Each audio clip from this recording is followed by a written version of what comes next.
Hi everybody. So this video is going to be a little bit different. Um, I clicked on the button remember on the launcher, and what opened was not a website but it was a PDF file, so this is like a manual.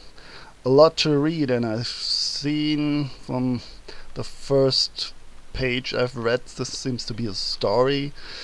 So, fair warning, I'm going to read through the whole thing. This might be a little bit dry.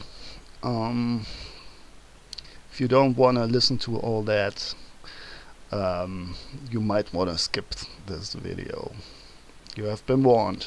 So, here we go. Remember, Amnesia, the Dark Descent. So this seems to be a view from the Brandenburg Castle from outside, I guess. A nice painting, very dark. We can see some parts of the sky. And it's written by Michael Hedberg. So this is a Scandinavian game. Gunnarsson, maybe Swedish. Rasmus Gunnarsson and Jonas Steinek, but I'm speculating here. I don't really know.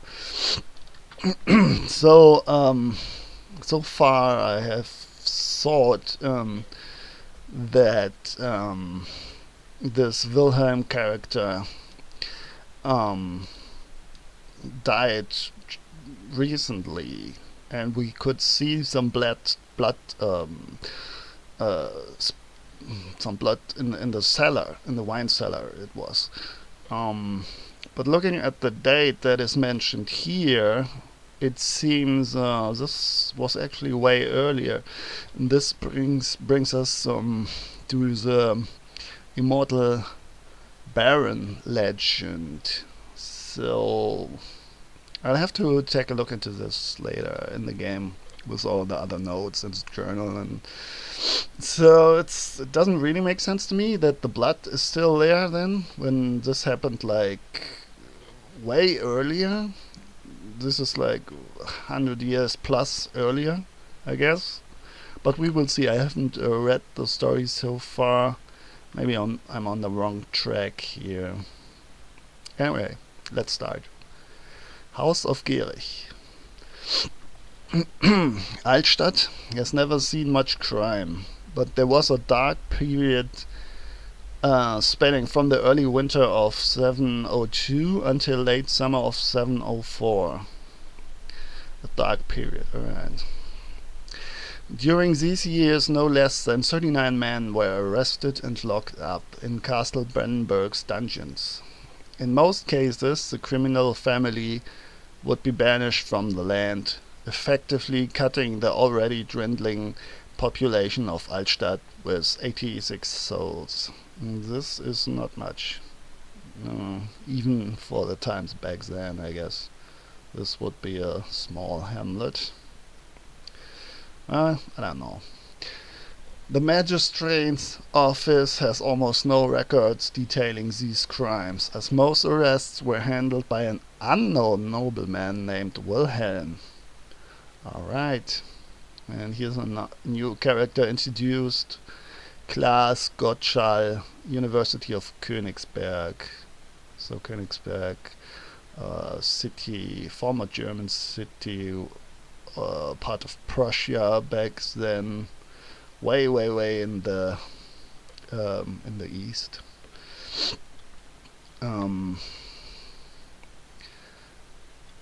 Anyway, it's not really Prussia. It's another province, I guess. I can't remember the name right now. The magistrate shuffled through the documents on his desk. Every now and then he would find something, adjust his glasses, and try to decipher the century-old handwriting. I don't know what to tell you, Herr Gottschall. Please, call me Klaas. Herr Klaas, there doesn't seem to be much there. I'm thinking, this name. There's a name like Gottschalk. There's a somewhat famous German entertainer or yeah, well, TV host who has an almost similar name, so this is almost like a Bavarian name.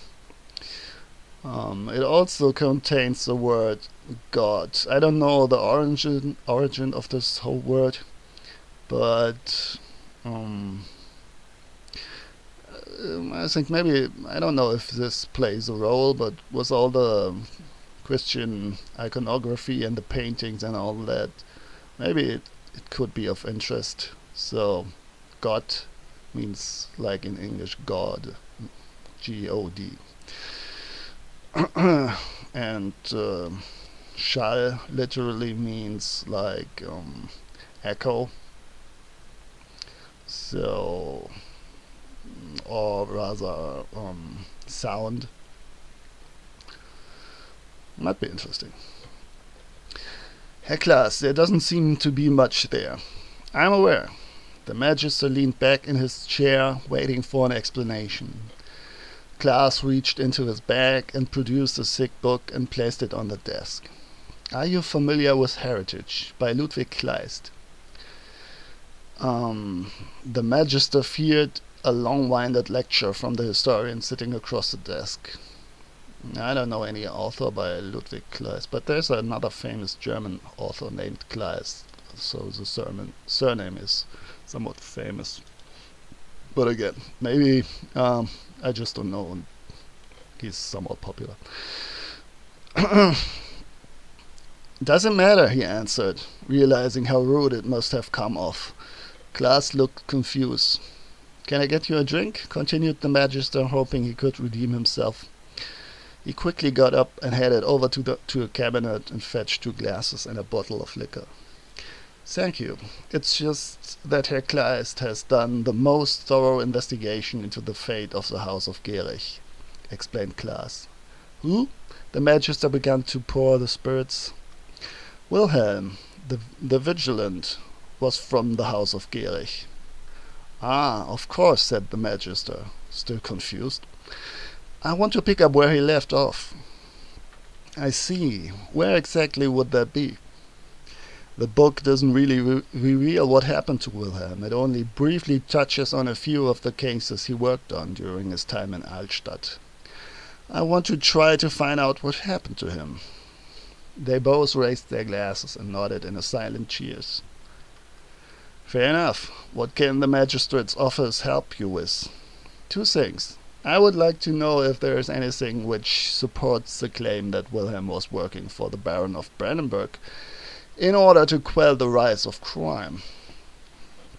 Wilhelm remained unknown by most, and Kleist argues that he might have been working for the Baron to gain influence in higher circles. Well, that I can tell you by simply looking at the wall. The Magister stood up and gestured towards a wall of framed documents. These are all the proclamations issued by the Brandenburg barony since... The Magister went in for a closer look at the document to the far left. Since 1599, and none of them mentions such a partnership. Klaas studied the handful of framed documents for a moment. Excuse me, but it doesn't really prove that there was no deal. Rather, that the barony have been quite a lot. Not quite private. If there ever was such a deal, the magistrate's office wouldn't know. My point being, I cannot help you. That's a shame. You could ask for an audience with Baron Alexander. I have, but haven't heard back. Lost in thought, Klaas walked over to the window and looked outside. He watched the people on the town square go about their daily life. This is how he preferred to observe the world, from behind a protective window pane. What was the other thing? Asked the Magister. Excuse me? Before, you said there were 2 things you wanted help with. I need the documents concerning the fire. Interesting. Klaas stepped outside into the square. He took a deep breath, trying to control his discomfort. His eyes jumped across the scene, the laughing young women carrying bags of flour to the bakery, the boy bringing out one of the horses in front of the inn, the priest waving to an elderly woman. Klaas turned his head towards the sky and took another deep breath.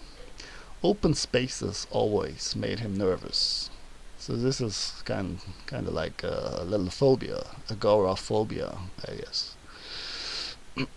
Let me take a little sip. Oh, dry mouth over here. Yep.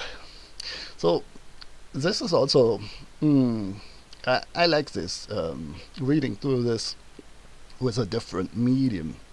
This kind of makes you feel like an investigator yourself by following, backtracking the steps that other people have made, trying to figure out the mysteries of the castle Brandenburg and its owner. It's always it's not always a part, but I very much like it when horror stories have like a little detective part, criminal investigation, gathering clues and all that. Like this is typical for Lovecraft stories, and also I already said that in another Let's Play. Edgar Allan Poe kinda started this whole thing, and he also wrote with both on both topics. He had those PI, private investigator stuff, and he also had that grotesque, macabre, and uncanny stuff. And you can mix those two things together. I think they fit quite well together. It kind of makes the whole horror genre more serious and gives it more flesh. It makes it more. There's more substance there. If you have to follow different steps and come to your own conclusions and have to think about that, this is way better than just having your jump scare, which is basically not it's not,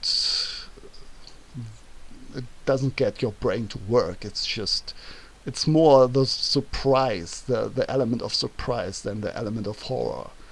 But if you think about the world in general, and also science and thus science fiction, there's a lot of things that you can be afraid of. If you think about the vastness of the universe in general. For example, so this is where Lovecraft goes, where humanity is just a tiny speck, totally unimportant in the grand scheme of things. Little ants on a little planet in a vast desert of planets, kind of like that. So, what I'm getting here at is there's enough stuff in reality that is it can be uncanny if you think about it in a certain way. It doesn't have to be, but it can be. So if you can incorporate that into your stories, that gives the horror more substance. Kind of like not science fiction, but kind of like science horror fiction, Anyway, let's continue with the story. So he has some kind of phobia. He doesn't like open spaces. Phobias maybe too strong. They make him nervous. He knew it was silly, but he couldn't control it. Klaas hurried over to the carriage and climbed inside. The carriage headed south in search for the old farmstead described in the documents. On Thursday, 28th of September 704, there was a fire, which consumed a barn a few miles south of Altstadt. It was Wilhelm's last case. The documents procured from the magistrate's office contains a handful of testimonies from witnesses, but it lacks a final statement from Wilhelm. The fates of Wilhelm and the arsonist have never been fully disclosed. A sheriff from Königsberg was sent to investigate Wilhelm's endeavors, but he returned early winter 704, reporting that crimes had dropped in Altstadt and that there was no trace of the nobleman. Ludwig Kleist, the author of Heritage, goes to assume the best for all parties. It stands to reason that we lack information about half of Wilhelm's life. In 704, when he was but 34 years old, we find the last documents detailing his efforts.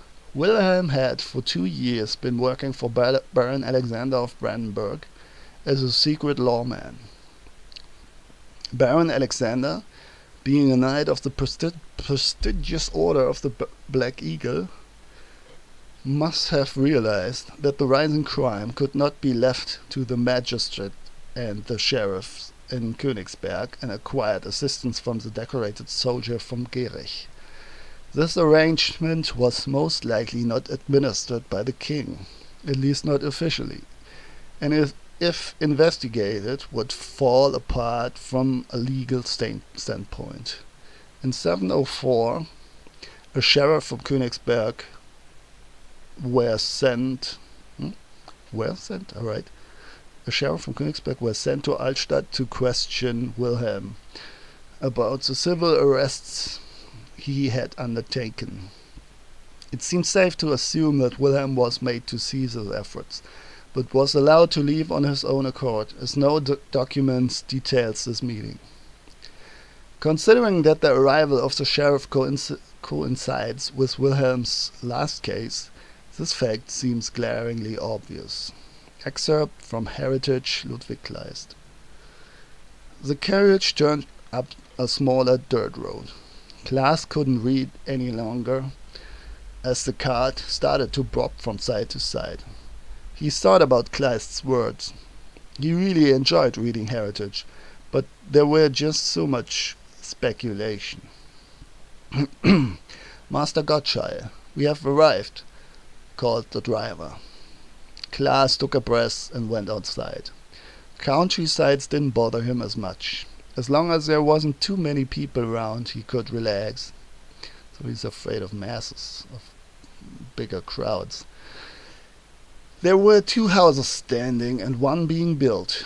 One of the men working crossed the yard and approached the carriage. "Hey there, Herr Stoss?" asked Klaas. "No, there's no Stoss around here. My German breaking through. My name is Zimmermann, or Zimmerman, if like English speakers would say." "I see. Do you mind if I look around? I'm from Königsberg. I'm investigating the fire." "Fire?" "Yes, in 1704 there was a large fire here." Zimmermann laughed. 1704? That's almost 70 years ago. Oh, alright, so we're now in a different period again. So 1774. Or something like that, 1770. "Yes, I'm well aware." "Of course, come." Zimmerman was still holding back his laughter. "What's your name, Sheriff?" "Klaas. But I'm not a sheriff, I'm a historian." "Now that sounds about right." The site of the fire was considered too much of a hassle to clear, and it was still littered with pieces of burned wood. Zimmerman wasn't concerned, as it worked just fine as a pasture. Klaas wasn't sure what he was looking for, but was hoping he would turn up something. He looked around the grassland, towards the forest and back at the farmstead. The men were working on the house, while the driver had lit a pipe. "What am I doing?" he thought. He looked at the documents detailing the event again. He tried to imagine it play out in front of him. The two standing houses were most likely from Stoss' farm. Klaas was standing where the barn stood. The farmhand named Emil torched the barn with his master inside. Oh, neat. The fire quickly spread. Wait a minute. The barn was really large. This must have taken a long time. How come the farmer didn't save himself, and how did Wilhelm show up so quickly? Wilhelm knew Emil was up to no good. He had one of his men follow Emil that night and caught him as he torched the barn. After alerting the family, Wilhelm's man had fetched his master to arrest Emil. The statement of Dorothea Stoss. Klaas returned to Altstadt. His own suspicions was as unfounded as Kleist's fairy tale. But there was something strange about the whole ordeal. He pushed upon the heavy door leading into the church. The priest was lighting some candles as the cloudy afternoon left the church in the dark. "Father," called Klaas, "welcome, my son. I need your help."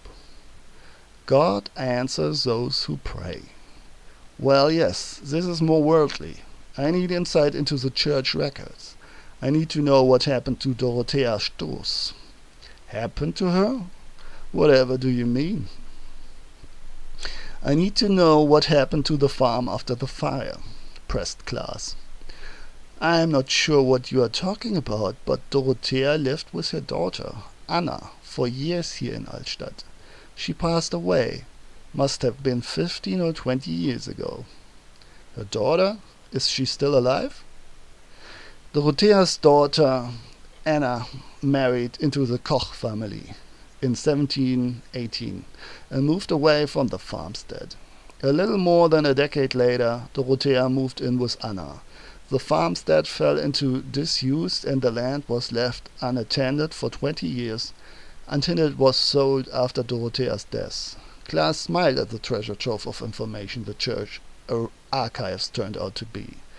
But there was still little about the actual event or any traces of Emil the farmhand. There was only one way to go. He had to find Anna Koch and hope she had something to say. She was 6 at the time of the fire, and with a bit of luck, the event had made an impression on her. Klaas went outside into the square. He followed the sides, so he didn't have to cross it. He felt enough excitement already. He didn't need another panic attack, so this is really more like a phobia. He's having actual panic attacks. He turned down the side street and dodged a farmer with a cart of turnips, heading into town.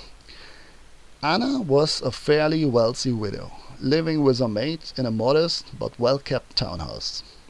Klaas straightened his jacket, brushed off dust from his sleeves, and knocked on the door. The maid opening the door was a cheerful, middle-aged woman. Klaas was invited inside. "May I offer you something to drink?" "Yes, you may." Drinking a sip here.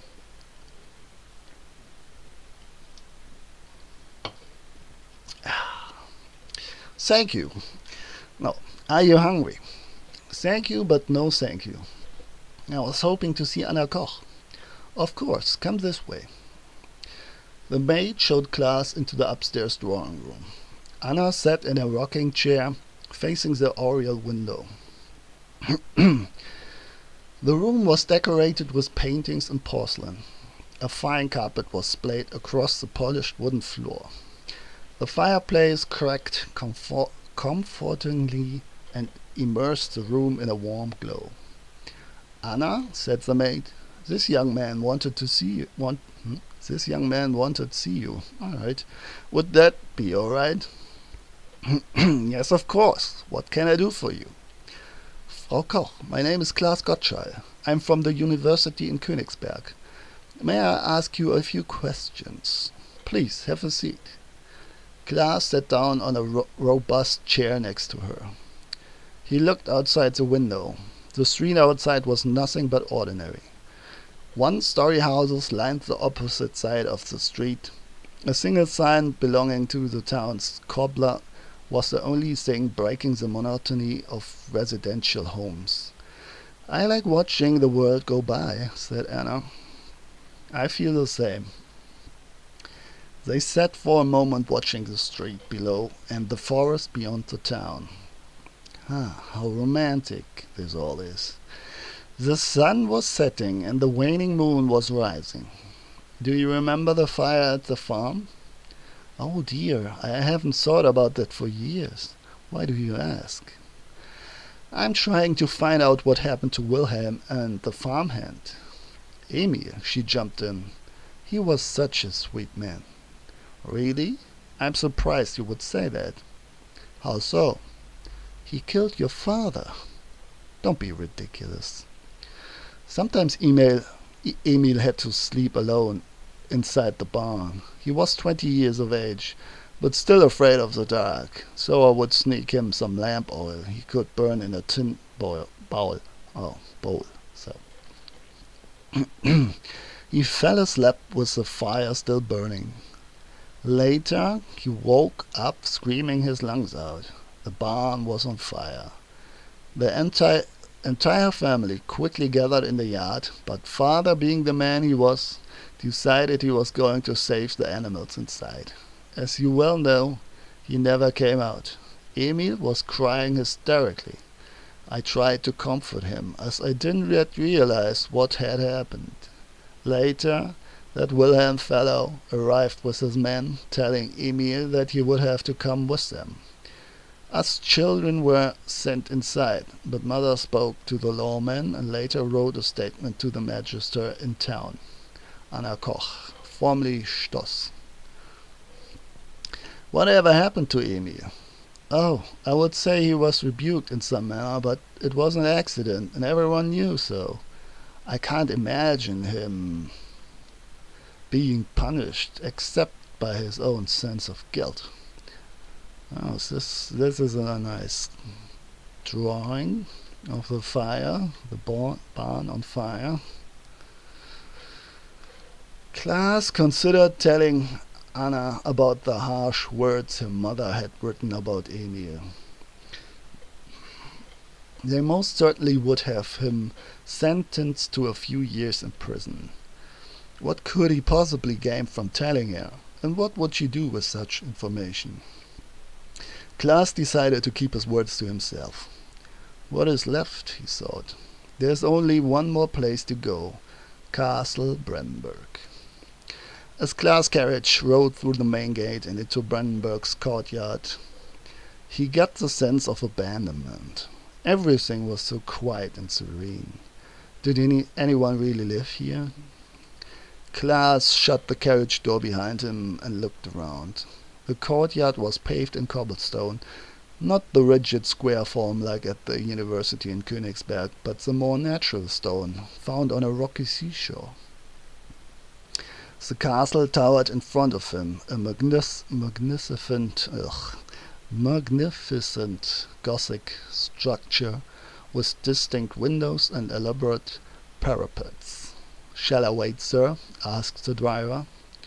"Please, I shan't be long," answered Klaas. He made his way to the large gate and tapped the heavy door knocker with as much grace as he could. Old friends. Herbert, wait a second, where are we now? Herbert, this is the professor, I guess. Algiers. Herbert made his way through the busy Casbah streets of Algiers. His pale skin burned in the relentless African sun, and breathing the thick animal stench mixed with spices and incense was exhausting. It was no place for tourists, but Herbert had important business, which could not be solved elsewhere. The old town was a labyrinth of narrow streets going up and down the hill. Finding your way was anything but easy. To keep the peace and control over the city, there were soldiers in every corner, or rather it was supposed to be. The Casbah remained a bastion for rebels, and simply posting guards would not help, as they could easily be picked off by assassins. Instead, there were large patrols of 15 or more men marching up and down the already crowded streets. Even as a European, Herbert was not spared from harassment. He was repeatedly being stopped by patrols asking for papers and had to listen to their friendly advice about not fraternizing with the locals. The upside of all this was that his French had improved tremendously these last few weeks. So Algeria is under French occupation while they're doing their archaeology digging there, I guess. Faraj stood outside the mosque, waiting for his foreign friend. Sorry if I butcher any name here. He was happy and excited, but did everything in his power to avoid appearing giddy in front of the French patrol. He knew how dangerous the city had become since the French arrived and did not want to draw attention to himself. Tension was high, and if the French soldiers would suspect that something had gone awry, they wouldn't hesitate to clear the streets and imprison anyone who protested. So I wonder, let me think about the first story there for a second. It's kind of open-ended, and it doesn't give us too much information. It introduces a new character, though, or two. Hang on, need a sip.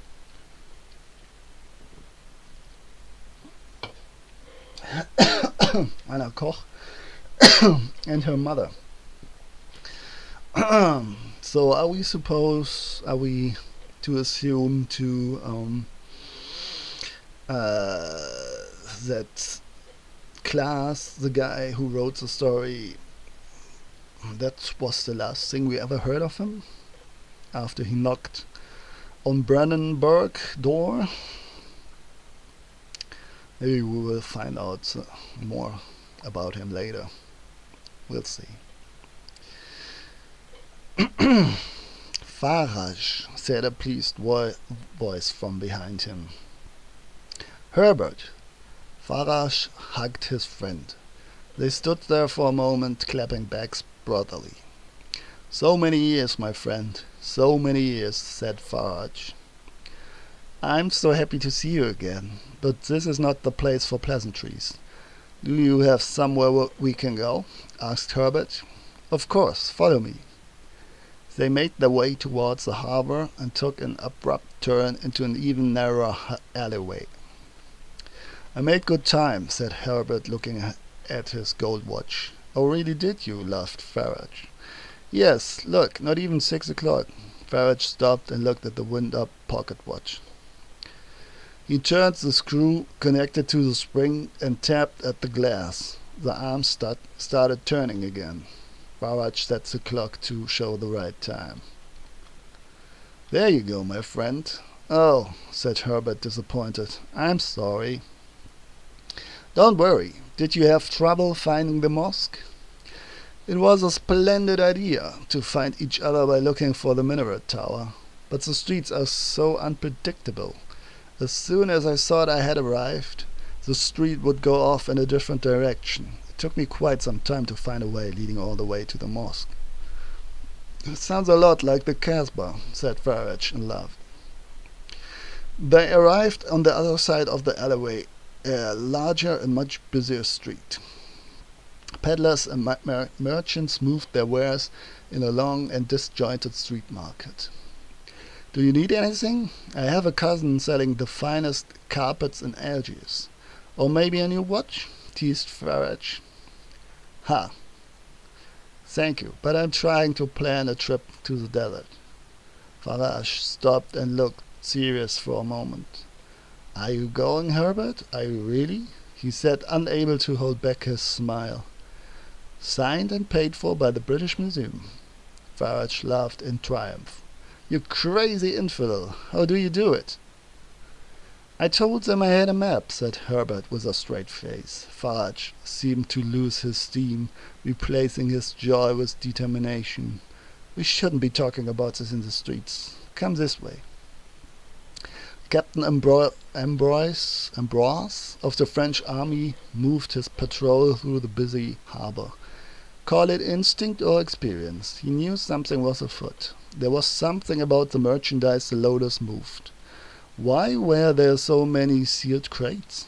The majority of the goods shipped to Algiers was grain and oil. Barrels and sacks was a common sight, not unmarked board crates.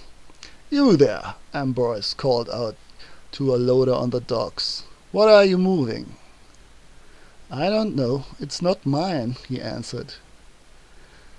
"I need to see the customs slip for these items immediately." The words fell on deaf ears. The man kept moving the goods. Ambrose followed the man, carrying the crates with his eyes. They all moved goods from a single xebec, a small and fast ship common in these parts of the world. Ambrose eyed the growing pile of crates on the docks. "Is there a problem, Captain?" asked the calm Arab behind him. Ambrose turned around to face the man. "Perhaps. Are these yours?" Yes, they are." The man nodded to his workers to start loading the crates on a wagon. "Nobody touches the crates until I get some answers around here," yelled Ambrose. "My name is Abd al-Qadir Jesus. Abd al-Qadir Bahich. That's my try on this one. I don't know. Sorry. Here's my paper's identification. Customs and tariff slip. Open one. Captain, they have already been checked and accounted for by the customs. The customs controlled by your government. I don't care. Open one. Ambrose gestured to his men. Captain, you are performing a criminal act by opening that crate. It is not your business. My business is the Casper, and what are you trying to smuggle into it? No need to get upset, Captain. It says so right on the customs slip. Foodstuff. The crate creaked as the soldiers cracked it open. Captain, said one of the soldiers, it's grain, sir. Bahij and Ambrose looked at the long open crate. It looked like a small coffin filled with grain. Ambrose noticed that Bahij held his breath a moment before he exhaled. Ambrose turned around and kicked the open crate over. The grain poured out, exposing a stack of rifles. Rebels! Farage poured Herbert some tea and sat down on the pillowed seat. Herbert looked awkward sitting on the floor. Farage snickered at his attempts at keeping a straight back. I'm glad my troubles entertain you. Posture is important, you know, labored Herbert. You need more pillows? Offered Farage. Thank you. I will be all right. Herbert glanced around the room. It was as comfortable as a drawing room, but it looked nothing like the ones found in Europe. Locum? Farage held out a plate of sweets. Delights. Don't mind if I do, said Herbert and picked up one of the sweets. I forget, you're British. Turkish delights, am I right? Yes, that's what we call them. Herbert finished his delight and quickly went for another one. Careful with those rose-flavored ones. They are set to ease your mind, but also make you forget things. Well, now this gets fascinating here. Now we have a lot of, no, not a lot, but 2 hints at things that are going on in the game. And also on the loading screen, the Turkish delights were mentioned before. Very interesting. So, rose can be a flavor that eases your mind, but also makes you forget things. Very nice. Good to know. Good to know. I'm old. My memory is already abandoning ship, jested Herbert. Farage sipped on his tea. He was happy having his friend in his home. It saddened him that they would have to engage in business instead of merriment. Herbert, do you really think you will be able to pull this off? The expedition? Most certainly. What have you told your people in London? Asked Farage. The truth, that we are going to find the legendary tomb of Tin Hanan. Farage was worried that Herbert did not fully appreciate the situation. Herbert, I told you, it is bigger than that. Farage, don't worry. I remember what you told me about Johann Weyer and his research. I know you think it is important. Farage smiled, feeling silly that he would ever doubt his friend. You realize what this means. They could all be travelers. Even God could be a concept from the beyond, brought to us by missionaries. Oh wow, now we open a can of worms here. Like it was brought to the natives in the Americas. Maybe they are speaking to him, like an ordinary man. Wouldn't you like to speak to know with the Almighty? Herbert fell silent. Well, that is quite a question. If you had the chance, wouldn't you like to speak to the Almighty? The sentence is a little confusing, though, right? There are some grammatical errors in the text, I guess. Wouldn't you like to speak to know with? I don't know. Robert fell silent. He didn't know how to handle religion. The Church of England had never impressed him, and when he had looked beyond the borders of the kingdom, all religions became mystical. He had never found God, and it concerned him. He wanted to sympathize with Farage, but couldn't. Well, said Herbert, I guess we'll find out. Farage calmed down once again, ashamed to have worked himself up so much, especially in front of a friend with such... Oh, there they are, sitting there. Their eyes are creepy though, right? Like they have no eyeballs. Cheers, mates. Especially in front of a friend with such composure. Herbert never got right up, thought Farage. He produced a map and splayed it on the floor in front of them. It was a printed map of the northern desert. Farage had made extensive notes on it, describing the exact route. Where is all this information from? Said Herbert, pointing at the notes. From here and there, but... Farage turned the map over, revealing the back covered in sketches and more notes. These are all from Weyer. What is this? Herbert pointed at a star shape. Weyer describes it as a marker, answered Farage. For what? Who knows? Farage pointed at another sketch of a circle in a hand. Now this is the key. Meanwhile, somewhere else, this is interesting. This story, I like the French versus the rebel stuff. This is kind of intriguing. What will happen now? Ambrose ordered the men to fire at the fleeing rebels, raiding Abd al-Qadir Bahij's granaries and storehouses, had stirred up a hornet's nest of resistance. Countless of French soldiers had reinforced the already crowded battle, and the harbor had turned into a killing field.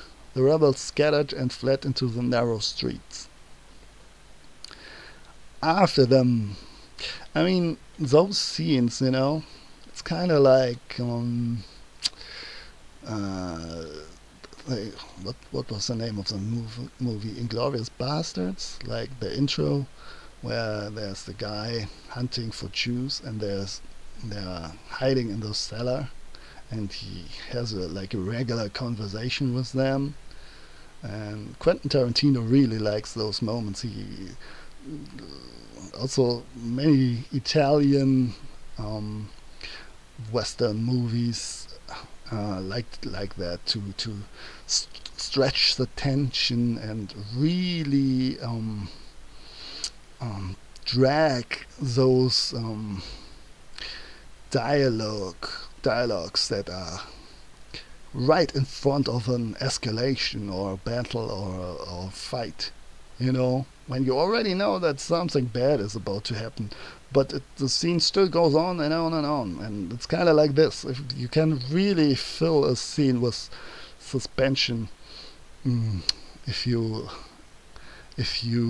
keep this going, like the guy here who interviews the Ambrose character who interviews the Algerian rebel here. This is those are always neat scenes. They're always full with a lot of tension. Anyway, Ambrose ordered the men to fire at the fleeing rebels, raiding storehouses, steered up Hornet's Nest, right. Countless of French soldiers had reinforced the already crowded battle, and the harbor had turned into a killing field. The rebels scattered and fled into the narrow streets. After them, let's quench this rebellion once and for all, screamed Ambrose, and pushed his patrol up the Casbah hill. 4 young men suddenly invaded Farage's home. Herbert and Farage could hear them storm the entrance. "Uncle, you must run, run! They are killing everyone!" shouted one of them from the other room. Farage got to his feet and hurried to see what it was all about. His nephew Baki came into the room. Baki pointed accusingly at Herbert. "Uncle, what are you doing? He's one of them." "No, Baki, he's not like them. He's English. He's European." Baki pulled a dagger and pushed Farage out of the way. Herbert didn't understand a word and feared for his life. "Baki," called one of the men from the other room. "They are coming. We must go." "Don't hurt him, please," pleaded Farage. The patrol was waiting patiently for their compatriots to lure out the rebels. 2 ranks were formed. 5 men in front kneeling, 5 men in the back standing. They had their rifles ready and waited for Ambroise Sabre to come down, ordering them to shoot. The 4 rebels emerged from the house with a white man held as hostage. "Put your weapons away, or we kill this man," yelled Baki, holding his knife demonstratively next to Herbert. "Please don't," cried Farage from the side. "Ready, aim," called Ambrose to his men. The threat turned the rebels frantic, but had little time to react. The street was narrow. They were trapped. Farage stepped out between the 2 sides. "Stop this madness!" Ambrose let his saber fall in a swift movement. "Fire!" Farage felt himself hit the ground. What was happening? Everything had gone silent. His eyes focused. Baki's lifeless body lay collapsed on the ground just a few feet away. They had killed Baki. What a waste of life. He tried to look around to the others, but he couldn't move his head. Had they all been killed? Farage realized he wasn't feeling well, mostly because he didn't feel anything at all. He prayed that Herbert was safe. "Farage, can you hear me?" "Yes, Herbert, I hear you, my friend. Are you all right?" Herbert knew it was bad. He took Farage's hand and held it close to his chest. "Herbert, you are unhurt," smiled Farage. "Saved by the color of your skin." Herbert hung his head in shame. "Farewell, Farage, my friend," Farage exhaled. His head fell back on the ground. Herbert reached out to close his eyelids. "Dégagez?" I don't know. One of the soldiers kicked Herbert. "European," yelled Herbert. Get out of here, stupid Englishman, before I shoot you." "You just shot my friend." The soldier fired a warning shot. Herbert quickened and fled into the narrow Casper Street. He ran like never before, back to the hotel and the safety of his luxurious hotel room. were saved by the color of his skin. Herbert sat with his assistant Daniel in the hotel restaurant. Daniel noticed that Herbert was quiet this evening, but thought little of it. He picked up the week-old London Times and began to read. It was the same articles he had read the day before. "I think I'll be turning in.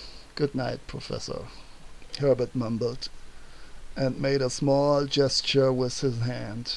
Daniel left and went upstairs. Ambrose came up to the table and dropped the map in front of Herbert. He sat down in Daniel's seat and took a sip from his drink. Herbert didn't know what to think. He quickly reached for the map. Before he could collect it, Ambrose tossed a stone onto the map. The gilded table below resonated with a clang. Herbert looked around with a slight panic and then down on the map and the star-shaped stone. "What is that?" asked Herbert. "That is my question," he answered dryly. "You are lucky there are so few Brits in Algeria, Professor. What do you want?" "I want to know what it is, and why is there a picture of this stone on the back of your map?" Herbert was speechless. He really didn't know much. Tin Hanan? Was that it? He didn't believe that there was more. It was what Tin Hanan might have been, where she came from, where she went. "I understand," said Ambrose. "You wouldn't want to tell me. We are not exactly best friends. Know this stone has been in my family for something like 3 centuries, ever since the siege of Calais. It has fueled the men in my family with great spirit, but also madness. You know, inspiration to the point of obsession. I never really bought into the whole thing, but I must admit, seeing you with this fills me with a sense of purpose and closure." "Are you giving this to me?" Herbert was dumbfounded. "I am not doing you a favor, Englishman. This is for my father and my father's father, and so on. It is on you now. Good luck." Herbert and the expedition left the next morning, heading off into the Algerian desert. He would never forget the pain of losing Fourage or the strange meeting with the French officer. The map constantly reminding him of the sacrifices made, and the stone determination lasting centuries.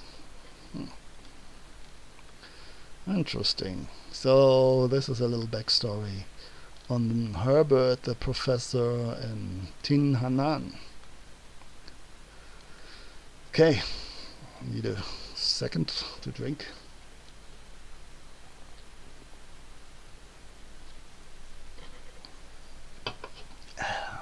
All right. With the blessing of a king. It was in the year of our Lord 1558 when Johann Weyer, we're learning about Weyer now, entered the liberated city of Calais in the very north of France. Many men with various esoteric knowledges have claimed that Weyer was responsible for the successful occupation, but little evidence has ever been presented to support such high claims. For all we know, his presence during this important period in Calais' history is nothing but circumstantial. What is known without a doubt is that the city had been reconquered by France, and Queen Mary of England would mourn the loss of Calais until her death later that year. It was early morning, and the sun flooded the city with bright orange light. Weyer's horse trotted down the muddy cobblestone streets.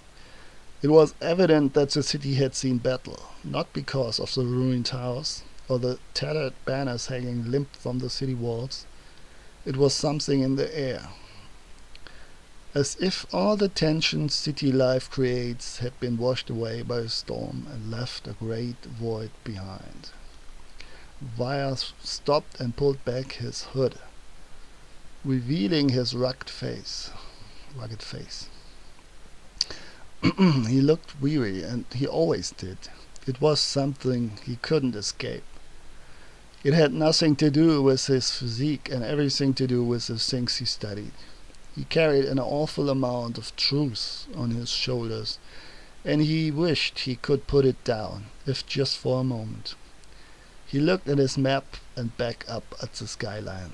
The watchtower at the Place d'Armes rose above the commerce district to the west, and the great cathedral the English had built was just up ahead. He was close, according to his sources. Salut! 3 French soldiers on horseback further down the street demanded his attention. The sword salutation was in itself friendly. It was the way it was said which worried him. He waited for the men to approach. "Greetings," he said in German. The 3 men seemed taken aback by the choice of language and chortled. Okay. Vaya noticed that one of the men's uniforms was slightly more decorated than the others. Quickly it became apparent that he was the leader of the patrol. "Are you lost, inlander?" asked the captain. "So it seems, but not in the way you think. This is occupied ground," he yelled, not pleased with the enigmatic answer. Vaya tried to weigh the situation. He didn't want to risk involving more innocent people, but it seemed like he would have to give in a little. He reached into his saddlebag.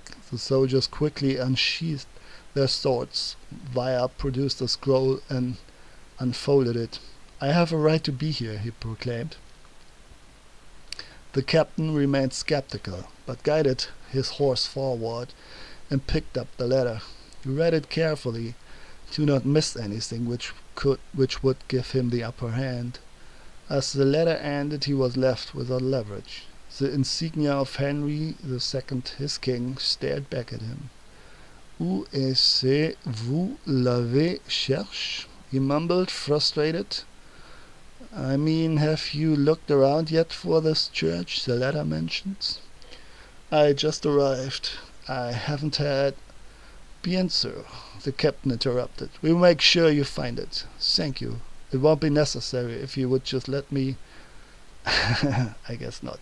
The captain looked Vaya squarely in the eyes. "We will make sure you find it." Suspicious. The church looked old, much older and smaller than the giant spectacle the English had erected. Vaya estimated it was from the 12th century, but it had been repaired extensively over the last few hundred years. A heavy double door of oak stood untouched by the violence which had plagued the city. Vaya pulled at the handle, but found it locked. The captain pushed Vaya aside and pounded the door, yelling in undecipherable French.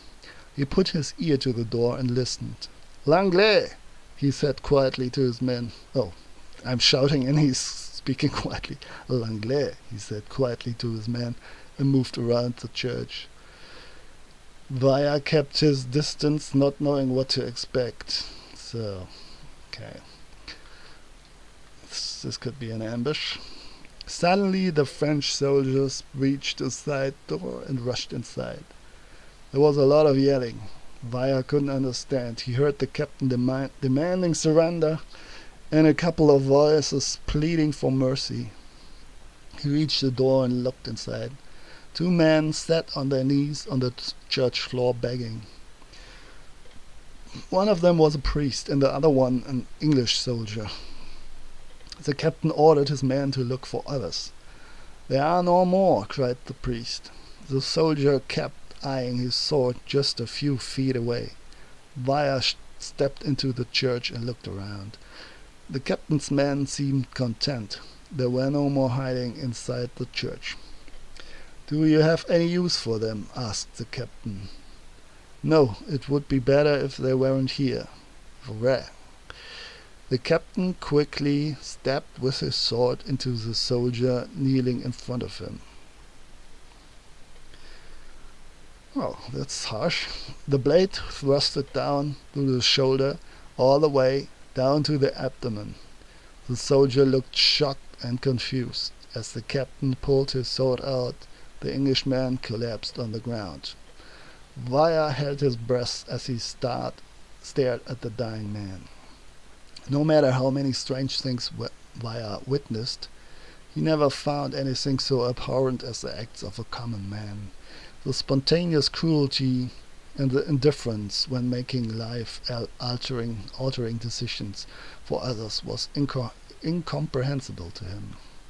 "Don't kill me, please," cried the priest. Vaya knew what the captain would do, so he did what so many others do when faced with cruelty. He closed his eyes and walked away. The crypt was unusually large for such a small church, but Vaya was anything but surprised. He studied the space carefully.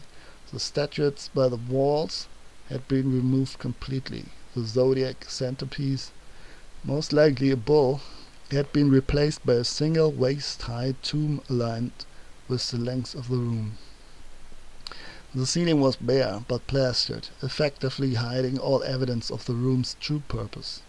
It didn't matter as long as the orb chamber was intact. The protruding stone slab in the far end wall gave every indication that it was so. The captain and his men descended from the stairs. "Are you going to tell me what is going on here?"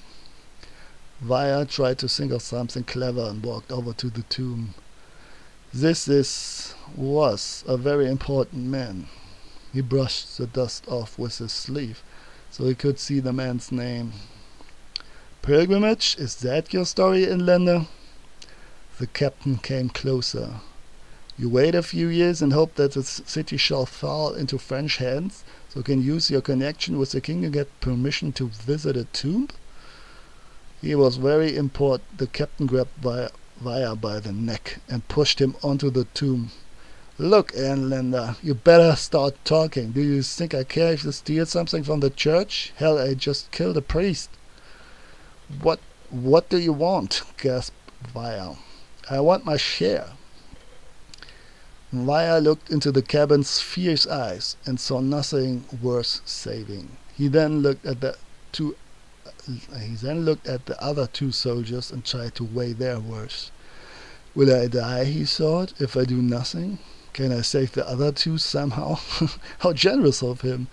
They're they're about to kill him, and he's still thinking about saving them. Very compassionate. "All right, but you will have to help me." The captain released Vaya from his grip and laughed. "Avec plaisir." Yeah. Now I wanted to translate it to German. Mit Freude. Meaning with pleasure. Sokal tried to swallow, but his nerves had made his mouth dry, and this tongue felt swollen. Okay. He could not understand the language the captain and the stranger Johann Vaya spoke. The two seemed to reach an agreement, and the stranger gestured him towards the stone slab in the center of the far end wall. Sokal followed the silent order. The stone wall looked ordinary enough, he thought, and tapped gently with his fingers on the surface. What was he supposed to find? So we're experiencing everything from his view now. The viewpoint shifted, perspective shifted. The stranger approached and started to speak. He studied the edges of the stone. A faint decorative border of semi-precious stones fitted into the wall framed the larger stone slab. The stranger traced the border until he happened upon a strange star-shaped soapstone. Okay, we have heard this one before, star-shaped. He picked at the edges with his nails, but to no avail. "Help him, you fool," said the captain to Sokal. He remained in the dark. All Sokal knew was that they were about to desecrate holy ground. It couldn't be helped. The captain wouldn't accept him talking back. "We are at war, for God's sake. He will have me charged with treason unless he kills me on the spot." Sokal sat down on the floor to get a better look at the star-shaped soapstone, unsheathed the knife, and began to peek at the edges. After a few moments it came loose, dropped out of its place and into his hand. So this is where the journey of that strange starstone starts, I guess. The stranger thanked him, and it looks like we're going backwards in time here. The stranger, that's why it's called Remember, I guess. The stranger thanked him and pushed him aside. Sokal studied the peculiar stone in his hand. He felt a tremendous link to history, imagining himself standing on the same spot thousands of years ago, without a trace of civilization to be found. And this is a creepy tomb where the French soldiers are. The stranger imitated a lifting motion and pointed at the stone. S'il vous plaît, muttered the stranger. The French soldiers looked at each other and laughed. They couldn't possibly lift the stone by themselves. Non, de rien, he said, and continued to speak in German to the captain as he gestured toward the hole he had been tampering with. The captain nodded towards the soldiers.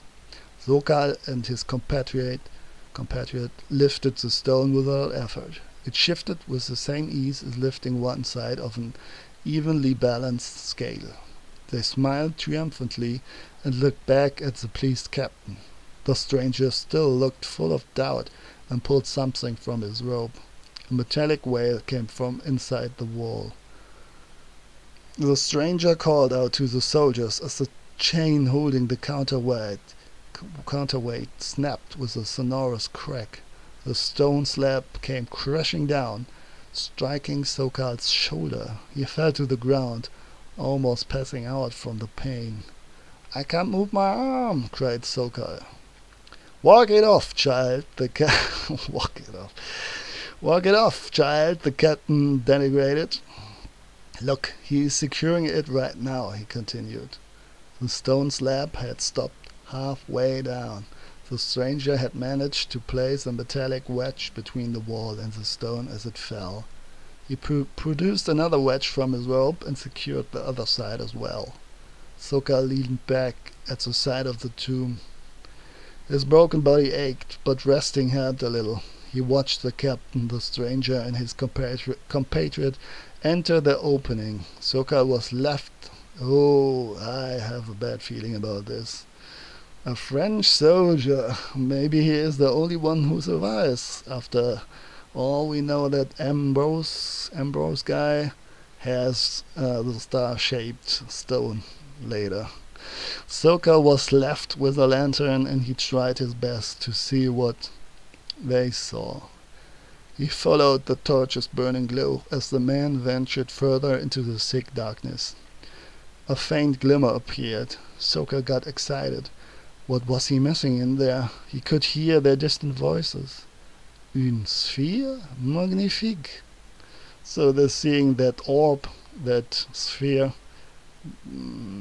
that glowing thing that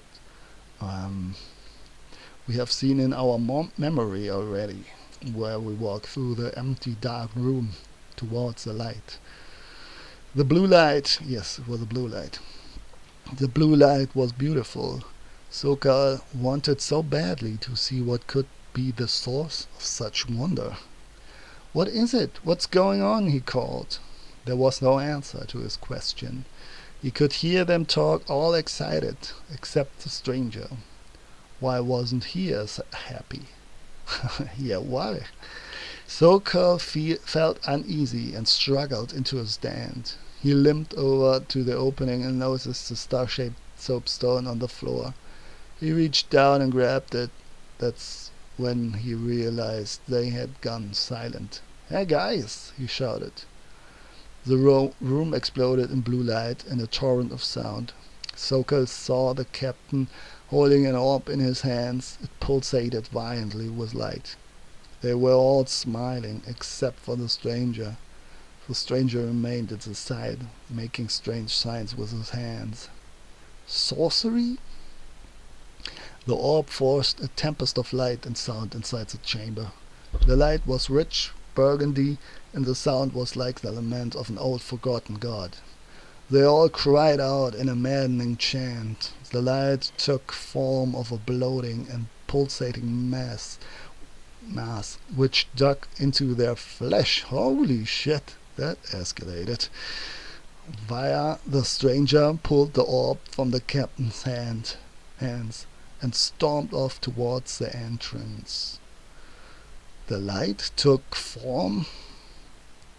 the form of a bloating and pulsating mass. So this is where the flesh originates from. The flesh that likes to block our doors and everything, where all the rooms and so on. I wonder how that is connected with the body horror stuff. When Wilhelm and his men were disintegrating, or there was only their skin left and whatever, blood and entrails, organs left. And also there's the story of the revenants. Is that what remains after they have been transformed? Are those is that what is left of them? They become those revenants. And what about the revenants themselves? The look of them, they look, I don't know, they look like zombies maybe. Well, not really. We haven't yet seen them from close up. They always turned their back to us. We have seen at least one of them. Maybe there were two different. We have two different ones. We have seen them 2 times, so yeah, I'm still waiting for a fight, or a flight rather, when meeting them and looking them in the eye, and they're really after us. We'll see. Okay, so they're all mad, and they're getting eaten by the light / pulsating mass. Via the stranger pulled the orb from the captain's hands and stormed off towards the entrance. Zokal had tears running down his cheeks. He couldn't control himself. In fear he watched his friends disappear. Oh, now they are his friends, even though the captain, one of the 2 guys, could easily have killed him. Alright, whatever. I guess they're his friends now. In fear he watched his friends disappear into the brooding abomination. Very Lovecraftian also, like those giant amorph flesh masses. Like, as the Cthulhu mythos has a lot of undefined shapes and chaotic beings. They are ever changing they're constantly changing their shape, and the best the most complex form that stays constant and kinda grows out of it is usually a tentacle. There's so much tentacle stuff going on with Lovecraft, and it really seems this whole story is really going into this direction as well. You have like the Shub-Niggurath entity that is like, I think a god. I'm not sure yet, but well, it's a creature, an entity of some sort, and also like just a strange mass, and with just random parts all over the place, mouths, claws, hooves, the usual stuff. And this also is this motive also can be found in when it comes to the chaos versus order that topic.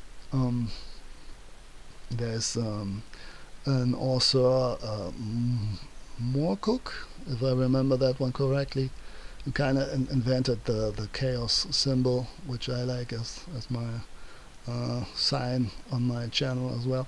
Um, there are arrows that go in every direction. It has no form, it cannot be contained. So this is typical for creatures of chaos as well. Because it's chaos. It it has no shape. It doesn't want to stay in a single form, and it's always fighting against some form of mm, co- of being constant and reliable. It's like the opposites of evil versus good, and you can also find this in Dungeons and Dragons and in many RPGs. You have those opposites. You have evil and good, and you have chaotic and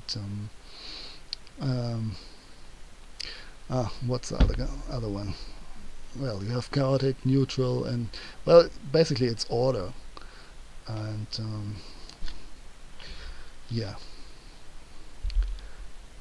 Uh, anyway, I forgot the word I'm looking for. Uh, Whatever. So chaos. That's chaos, and it's in this story as well, and it's frightening, of course.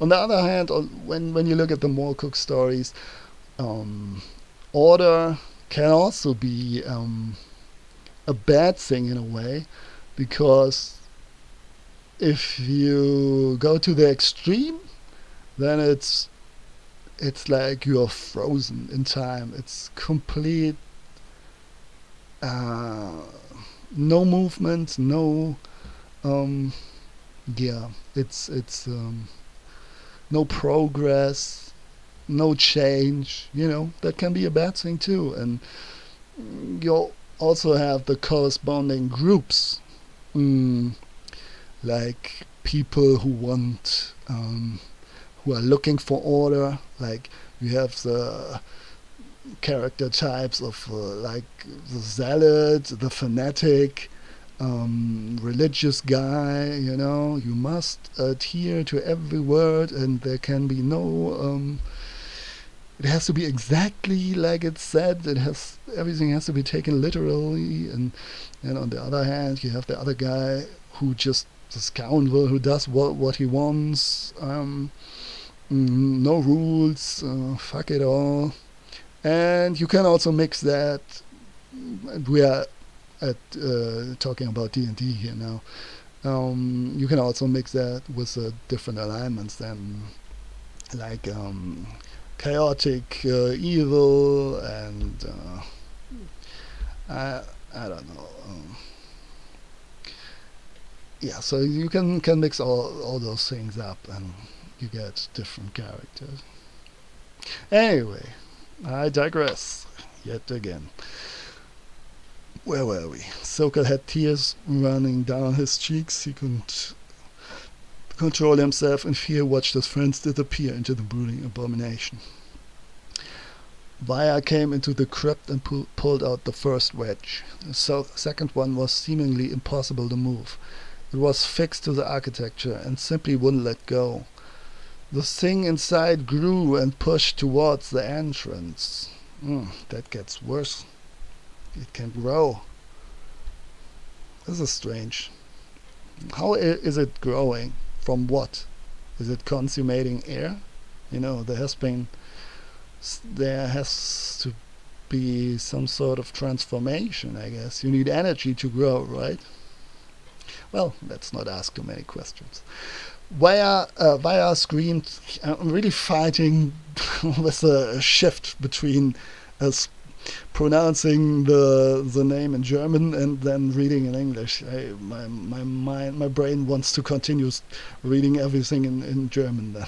So again, Vaya screamed in frustration as the wedge wouldn't release. Sokal unsheathed his sword and pushed Vaya to the ground. He swung the sword around and struck the last wedge with a massive blow. The wedge shattered and the stone slab slammed into the floor, sealing off the chamber. Sokal fell to his knees, exhausted. He looked at Vaya, pleading with his tear-drenched eyes. Why would you show us this? I am sorry. Je suis désolé. Désolé, I hope, said Vaya. Sokal cried, still clenching the sword in his one good hand. Vaya picked up the legendary orb lying next to the star-shaped soapstone, headed up the stairs, and stepped out into the recovering city of Calais. Hang on. Next, picked up the orb, so he left the star-shaped soapstone. I see. Well, man, this Vaya guy is very cunning. There was quite the risk there, and he managed to get out unscathed. That's fascinating. That requires some sort. Waiting for the rain. How poetic. So 34, still a little more to go. Yeah, I'm trying to go to make it through the whole manual PDF in one session. Let's see if we can do that. Otherwise I have to cut the video. Let's see. Oh, by the way, I also clicked on the other button, not the one that says remember, but the one which says Justine, and I got into some sort of mini game, I guess, and I didn't want it to play. It was a little too early, but man, was it hard to get out of that game. It really didn't let me. Even with the task manager, I was like struggling to get out of it, and so I saw like the first 3 texts and screens there. Whatever, I didn't really read it, but I think I will wait some more before we, I guess, play it. And that also, again, this concept, which makes the game really stand out a little from other games, other horror games, I guess. It's kind of trying to simulate a certain aspect of life, and that is that you have to decide and you cannot take your decisions back, and that's why it wouldn't let me out of the game, I guess. It says no, do go on and live with your decisions. It's like life. I guess that's what the game said at the beginning here too. It's sad that it doesn't repeat it. I really would have liked to read that sentence again, but yeah, well, maybe I will just rewatch my video. But it's an interesting concept to say from the beginning that there's no real way to win the game. Very interesting. Anyway, let me drink a little one more time. Waiting for the rain. Elise, a lot of Germans, English, French, and Germans in the stories, even though it is a Scandinavian game. Okay, why not? Elise watched the digger fill the grave of her brother Friedrich. He had been sick for almost a month before he had finally passed away. Typhoid fever was not something she had heard of before, so it meant nothing to her, and at the same time it meant everything. Watching her brother die had made her realize that she was miserable. Not because of this particular tragedy, it was her life and the people she shared it with, which made it so. Her father, Gustav, swallowed his sorrow the best he could. He loved his only son desperately, and his death was nothing he was prepared to handle. This was something which had become painfully clear to the entire family, as they had watched Gustav fall into despair. Elise ran her hand up the other arm to comfort the sore muscle. Her father had pulled her at her arm just before the funeral as she wasn't moving quickly enough. Why couldn't it been one of the girls? Oh, this is always nice when parents say that. So you've lost one relationship, why not destroy the other one as well, right? While we're at it, whispered Gustav to his wife Agathe. They all heard him, but said nothing. Agathe just stood there cradling her youngest child in her arms, with a faraway look in her eyes. Tears ran down Margarethe's cheek. She was the oldest child now, and she tried to stay composed, but hearing her father wish something so terrible made it impossible. Elise also felt the sting of her father's words and turned away. She looked over to the church in the town square beyond. Just behind the church she saw a young boy sitting and digging in the dirt with his hands. She carefully removed herself from the funeral, knowing well she wouldn't be missed. Tinka, the black cat, sat on a narrow tombstone and studied Jacob's effort. Elise stroked the black cat, which arched from discomfort. The humid weather was already making the thick fur unbearable, and he certainly didn't need anyone touching him. "What are you doing?" asked Elise. Jacob looked up at his visitor. "I'm planting an apple tree next to Mother. It's going to rain soon, you know. Best time to sow before rain." Elise looked back at the funeral. It was still going on. "I'm sorry about your brother," continued Jacob. "Thank you." Elise gazed up into the gloomy sky. A single drop of rain struck her cheek. She prepared for the rain come crashing down, but it didn't. "I don't remember much about my mother, but I know she loved apples." Elise couldn't concentrate on what Jacob was saying. Her mind was preoccupied. "Do you ever think of running away from your family?" she asked. "I don't have much to run from anymore. I mean this life, your master, the innkeeper." Jacob thought about it for a moment. He was content with the life he lived. He had a good stable way, good sleep. Whoa. Luxurious. And a master which kept him fed and clothed. He looked at Elise, the sad girl in her Sunday dress, a friend he cared deeply for.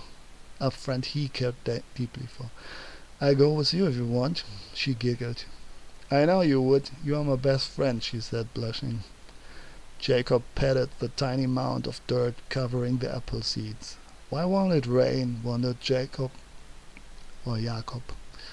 "Maybe God doesn't see anything worth crying about." "Elise, come over here this instant," yelled her father. "I have to go, Jacob." "Elise, you won't leave without saying goodbye, will you?" She smiled back at Jacob. "I won't, I promise." The wagon rolled down the country road. Elise swayed with the motion, holding on to the side to keep herself on board.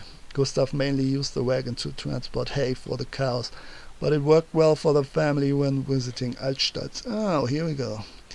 As Elise watched the landscape pass by, she found herself entertaining the thought of escape. Is it really possible? Maybe, but it's not a good idea right here. Could she find another life for herself? She imagined showing up at the stables next to the inn. The surprised look on Jacob's face as she tells him that she has run away. She played the scene over and over in her head. Jacob's reaction was always the same. A surprise turned into absolute joy. Then they would pack his things and head out, probably joining Gabriel on a journey to Königsberg or somewhere equally exciting. The wagon hit another large pothole, forcing her back to reality. Elise abandoned her daydream and sighed. Up ahead she could see her home, Gustav Zimmermann's farm. Alright, let's just read on. This is one of the guys that was mentioned before. When was that? Was he connected to Wilhelm? I don't remember at the moment. Gustav overturned the dining table in a swift movement. Utensils and plates scattered over the floor. Are we really going to eat on a day like this? Show some damn respect, Agathe. He shook her hard and pushed her to the floor. You make me sick, all of you. Agathe and her girls kept still, stiffened with fear, her baby crying in the crib. Gustav pulled at his hair, not knowing what to do with himself, and stormed out. Margarete helped her mother up on her feet. Mother, I have thought about it. I will marry Emmanuel after all. I think it would help out with the money. Agathe kissed Margarete on her forehead. I knew you would come to your senses. You are a good girl. Something I wish all my girls would be, she said while eyeing Elise. No. Awesome parents, huh? Arranged marriage? Yeah, what can go wrong? Elise walked across the yard, climbed the fence to the pasture, zigzagged between the cows, and continued towards the great oak. The cows never did go all the way up to the trunk of the tree, as the ground was covered in knotty roots. She used to do a bit of climbing when she was younger, but now it had become a place for hiding the things which mattered most. Elise reached into the hollow trunk and pulled out a bundle, unwrapped it, and revealed several pieces of burned wood, a button carrying a decorative insignia, and a broken flintlock pistol. They were all things she had found around father's land, and she used to look at them and pretend they belonged to her. The things told so many stories. Sometimes she was a soldier helping a young maiden from a burning house. Sometimes she was the one being saved. It didn't matter anymore. She didn't need to live her life through an event which had happened years before even her grandfather was born. She was going to have her own life now. Realizing she no longer needed the things, she wrapped the bundle and put it back in the hollow tree trunk. Elise had started to prepare her escape. She had packed clothes in an empty potato sack and was waiting for the right opportunity to fetch provisions in the kitchen. She paced up and down the yard, trying to get an idea of where the family members and the two farmhands were. It was important that no one knew about her plan, because they would stop her and punish her. Gustav was behind the house, chopping wood. She could hear it echo across the farm. The two farmhands were loading pails of fresh milk into the root cellar. Her older sister pumped water from the well. Finally, her mother stepped into the yard, carrying buckets to her sister. This is it. Hurry, she thought. With steadfast determination she entered the house. She opened the pantry, grabbed half a loaf of bread and a couple of potatoes.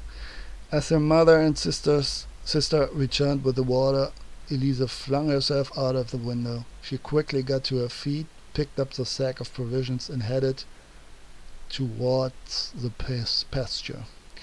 Where do you think you are going? Yelled Gustav from behind her. Elise started to run. She heard her father coming after her. She threw the sack over the pasture fence and began to climb it.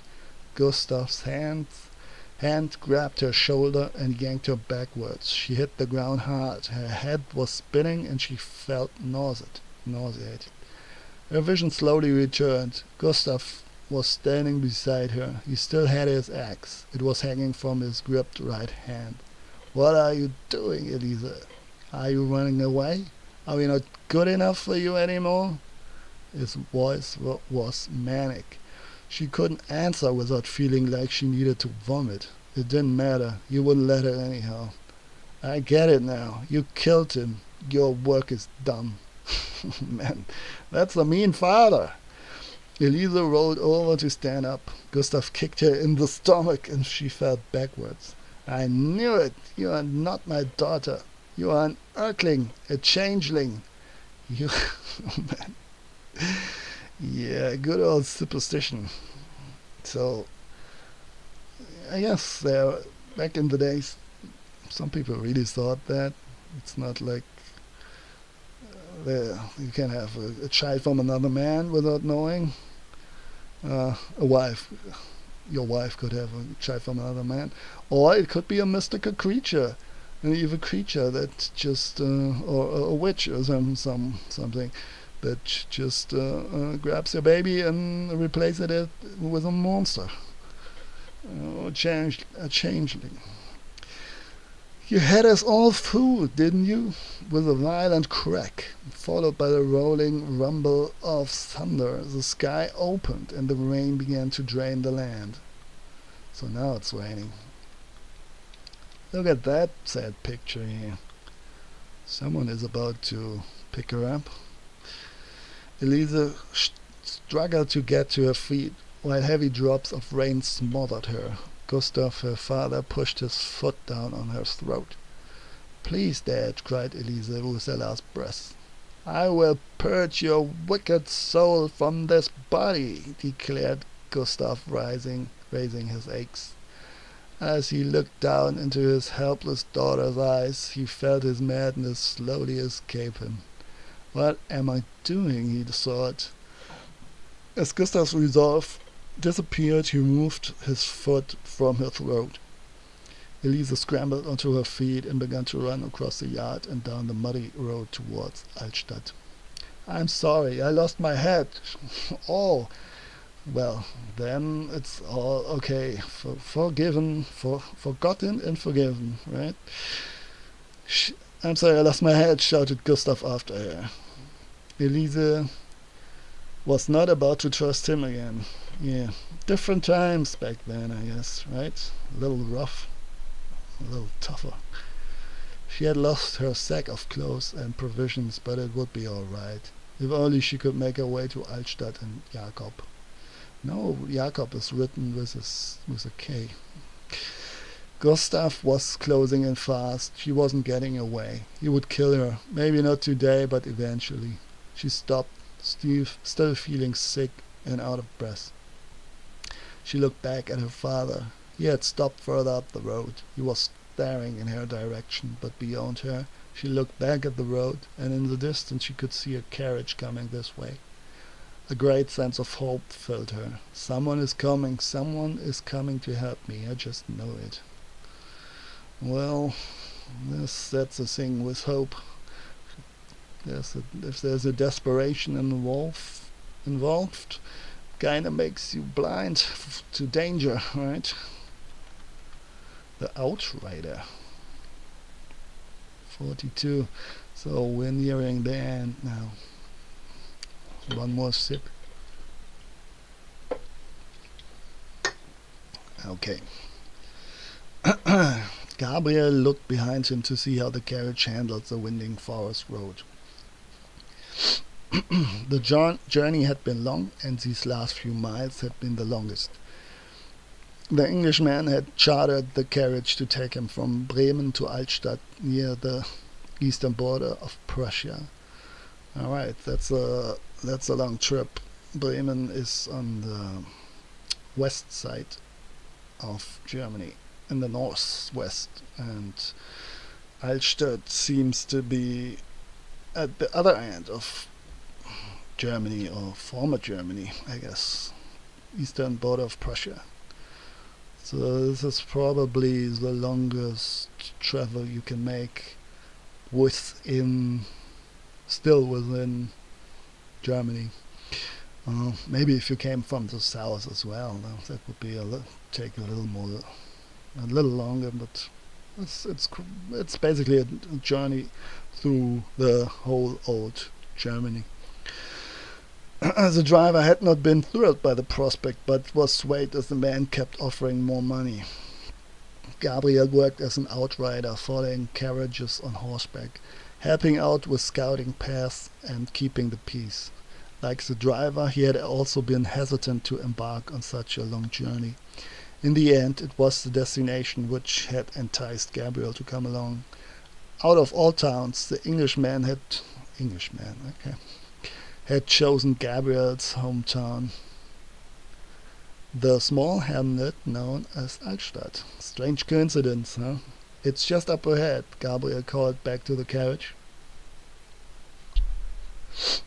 You see, Englishman, I told you we'd make it before nightfall, cackled the driver. Gabriel looked up into the dark sky. They were cutting it close. The fiery red horizon was all that was left, and soon it would be snuffed out too. He waited for the carriage to pass and followed it into the town. Jakob was far from being a man, yet he already worked the stables at Der Mühle, the only guest house in town. Der Mühle, that doesn't really make sense. It should be Die Mühle. It's a different article, I guess, this word. So it means the mill, the only guest house in town. Altstadt was never particularly busy, not even during market days, and Jakob spent most of his time being bored. He walked across the town square to the community well. A black cat, ominous, sat on the rough stonework and peered into the darkness below. "Hi there, Tinker. Found any mice lately?" The cat was unfazed by Jakob's presence and kept staring into the well. Jakob sighed and stroked the black cat's sleek fur. Suddenly he heard the rattling noise of a horse-drawn carriage in the distance and got excited. "Someone's coming," he called into the guest house. The carriage thundered into the square and came to a halt in front of I just call it Die Mühle because it doesn't make any sense written like this. In front of Die Mühle.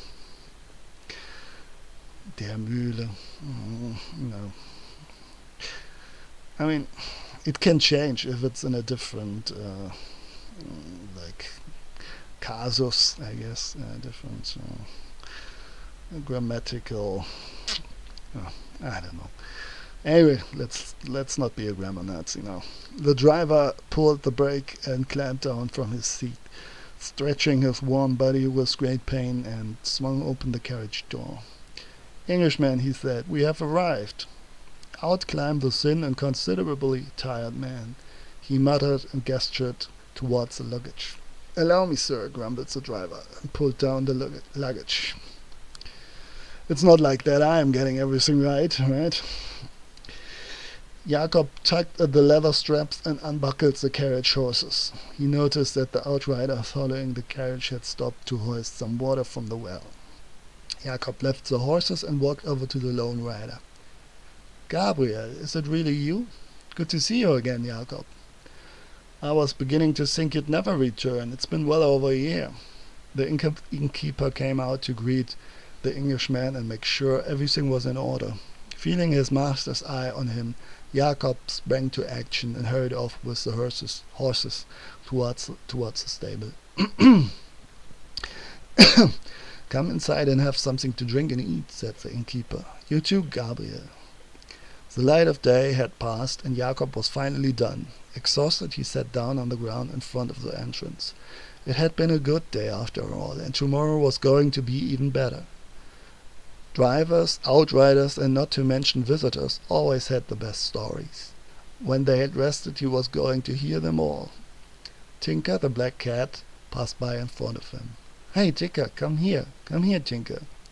The black cat glanced at Jakob and then continued on his way towards the church. "You're no fun." Gabriel stepped out of the guest house and sat down next to Jakob. "What are you still doing up?" "The horses, they take time," answered Jakob. "Here," said Gabriel, and handed him an apple. Okay, my voice is getting a little stressed, yes. But we'll make it through this. "Thank you. You know, we don't get this kind of apple around here." "The only ones we have are tough and sour." "You should plant the seeds after you've eaten it then." Jakob looked at it for a moment, smiled, and pocketed it. "Maybe I will." Jakob got up on his feet and brushed the dust off himself. He picked up a pebble and flung it through the Man, my voice. And flung it through the air and hit the well. Gabriel chortled and patted his jacket and searched for his pocket watch. The Englishman had given it to him after coming to the conclusion that it was broken. Gabriel knew it was unlikely he would get ever around to it, but he wanted to have it repaired. It was a nice watch, even though he couldn't figure out why it had the name Herbert engraved. He was fairly sure the Englishman said his name was Daniel. A terrifying yowl shook them both. It turned into a violent hiss. "Tinker?" said Jacob, and made his way towards the church. "Damn cats!" Gabriel wiped his brow. He put the watch back into his pocket and stood up. He heard Jacob call out to someone. "Hey, you there, what are you doing?" Gabriel moved closer and saw a dark figure shove the black cat into a sack. Interesting. "Let him go," called Gabriel. The thing swung its arm around and struck Jacob. He fell to the ground. Gabriel ran over to Jacob. Blood seeped from his nose and he was barely conscious. Oh, the thing struggled to keep the black cat inside the burlap sack. So this is a revenant now. It was dressed in a large cloak and reeked of clove and sage. Gabriel found himself staring. It seemed unreal somehow. "Who are you?" he said under his breath. The thing rose and stretched its limbs. Its face remained hidden behind the cloak, but its mouldering hands were revealed in the silver moonlight. They looked twisted and unnatural, as if the bones had grown past what nature intended. "Will," it shrieked into the night. "Wilhelm is on the prowl and catching some cats." The shattering cry woke Gabriel from his daze, and he grabbed Jacob by the hand and pulled the young boy towards the stables. Gabriel dropped the boy in the hay, grabbed a spare rifle from the carriage, and returned to the square. The thing had, of course, disappeared. But Gabriel felt a need to deal with it. He couldn't let it go.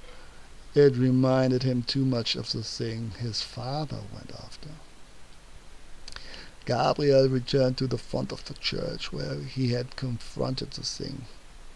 A faint scent remained from the strange herb combination. He followed it down the side of the church and stopped to listen. A sudden cry from the black cat gave Gabriel a sense of direction, and he began to run. He passed the last house and emerged in a small pasture separating Altstadt from the forest. The dark thing shambled across the uneven ground. "Kill it before it escapes into the forest," his mind cried out to him. Gabriel raised his gun, took aim and fired. The rifle stock struck his shoulder as it recoiled. The bullet rushed across the pasture and lodged itself in an inner pine tree. Herr Zell, the cooper, had been startled by the muffled crack outside his home. He picked up a lantern and stepped outside. A man stood in the pasture with a rifle at his side. "What is going on out here?" Gabriel turned to face the startled townsman. What could he say, he reasoned? Tell him that a monster from his past had revealed itself? "It's that thing, isn't it?" shuddered Zell. Gabriel exhaled, relieved, and looked back at the forest. "It only comes at night. It's one of them lost souls. They come for the animals. They collect them. I've seen it before, a long time ago, when I was a boy," said Gabriel. "Are there really more than one?" Zell seemed to give it some thought. "Who knows? Maybe it's just the one," figured Zell. Gabriel looked up into the moonlit sky and then back at the dark forest across the pasture. Pasture? I could use your lantern. Gabriel ran through the forest. He was already regretting his decision, I bet. He was tracing. That's the thing, always. If you're in a horror story, you need to find other guys. You need cooperation. You remember when I said isolation is a good ground, a good canvas to draw horror on? So that's the counter for it. Inform as many people as possible. And that is why I was wondering why he didn't break through a window before when he was in Brandenburg, Daniel that is, and climbed out and whatever he wanted to solve there, whatever riddle or puzzle or whatever, come back with 20 men and tell them whatever they want to hear or pay them or whatever, and let them see what's happening there, and then go out again and come back with 100 men and thousands, whatever is needed. But at some point, that thing will have a rough night. You know what I mean? That horror thing that whatever resides in there, in Castle Brandenburg. Anyway, but that's not how this story goes, I guess.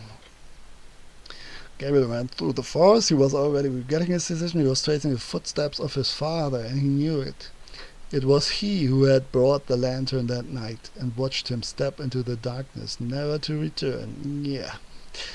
Gabriel waded across a shallow brook running through a ravine, climbed its rocky side, and continued even deeper into the forest. Suddenly he saw the thing, with its burlap sack, shifting from side to side. It was heading for an opening, a cave. Oh, there's a cave there somewhere. Gabriel dared a careful smile of triumph. He readied his rifle again and took aim. The shot echoed through the sleeping forest. The thing arced backwards in pain. So they can feel pain, that's interesting. And dropped the burlap sack. Tinker, the black cat, tumbled out of the sack and leapt to safety up a nearby tree. Gabriel watched closely from the distance, waiting for the thing to fall over. It didn't. The end. Or maybe not. So this is Gabriel, and this is the cave entrance, but we cannot identify. Is this the thing? Hard to see. I cannot identify a thing here.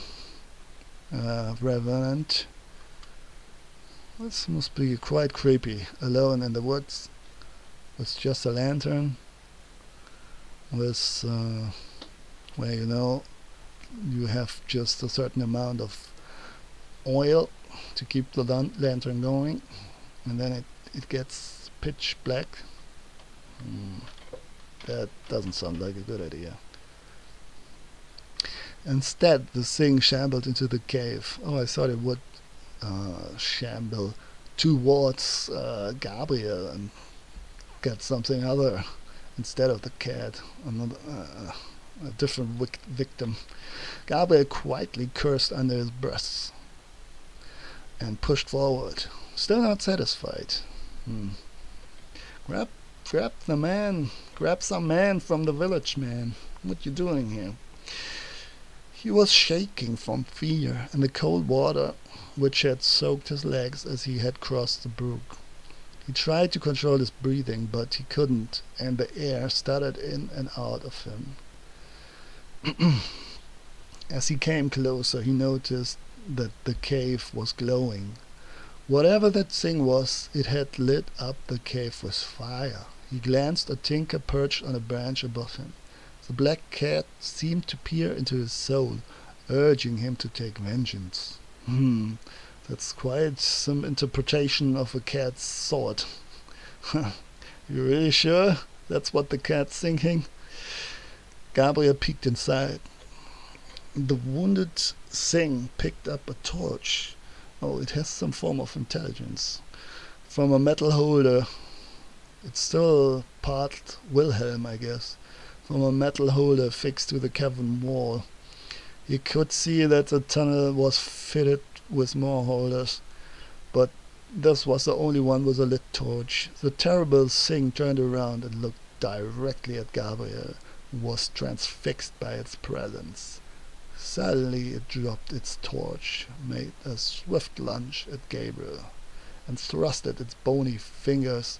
Well, he was that close? That's insane. And thrusted its bony fingers into Gabriel's chest and lifted his body. Oh, it's strong as well. Of course it is. He cried out in pain and tugged at its cloak, and with a cruel twist of fate, Gabriel unveiled its hideous face. Its skin had given in to the weight of the flesh and collapsed like hot wax on a candle over the misshaped skull. That's always a good way to make horror more intense. Like, throw in some nice images and compare it to something like hot wax on a candle, misshaped skull. Gabriel panicked, kicked with his legs, and smashed the lantern against the thing's face. The lantern cracked open, shards of glass rained on them both, and burning oil poured out onto the monster. He fell to the ground and watched the thing wrestle with the fire. So this is a death of Wilhelm, I guess, the final death. It's interesting that it is, that fire is obviously a weakness for the revenants. Okay, while a gunshot didn't really bother it too much. He fell to the ground and watched the thing wrestle with the fire, which had spread all over its body. Approaching lights flickered from inside the tunnel. There were more of them. Gabriel let out a desperate scream, scrambled out of the cave, and ran as fast as his wounds would let him. So this is good to know. I was wondering that if there's, but I think it already said so in the legend, in the story, that there were more than one Revan. He fled through the dark forest, making his way back to Altstadt. As he reached the brook, he stopped and felt the madness within him burn his senses. He stumbled into the water and submerged himself. The cold water calmed him. He drifted face down in the water, letting the gentle stream pull at his body. I can't at all, he thought. If I stay like this, it will all go away. Is this what father had done? Maybe he wasn't killed by that thing. Maybe he witnessed the horror, ran away, and killed himself. He turned himself over and continued to float on his back. Orion, the hunter, ruled the starry sky above him. Gabriel refused to join his father and pulled himself up and out of the dark, cold water. Cool. Epilogue. Interesting. Yeah. This all has to set in a little. I have to think about all that now. Epilogue. Today I planted an apple tree by Mother's grave. It was a nice day, but it started to rain in the afternoon. I met Elise. She was there with her family, burying that mean brother of hers. Okay, so that's not really that bad, I guess, if the brother was an ass. Not much of a loss there, huh? Hopefully things will be better for her now. Otherwise, it was an ordinary day. I wonder where he got that from, by the way, that meanness. Gabriel got the watch going, but it still doesn't work very well. He calls the watch Herbert, since it says so on the lid. It makes me sad to think that Gabriel will be leaving soon. He said he will wait for the Englishman to come down from Brandenburg. Oh, let's see how long he will wait for that one. And then take him back west. I hope the Englishman enjoys himself so much that he never leaves the fucking castle. Aye, Jacob's diary. Nice. Copyright fictional games. So that was that. Very long, I guess. Over an hour. Probably. No, definitely. So yeah, there you go. Let's see how this will all fit into the game and how we will integrate all those stories, if I can even remember half of that. Anyway, thanks for listening. See you next time. Bye bye.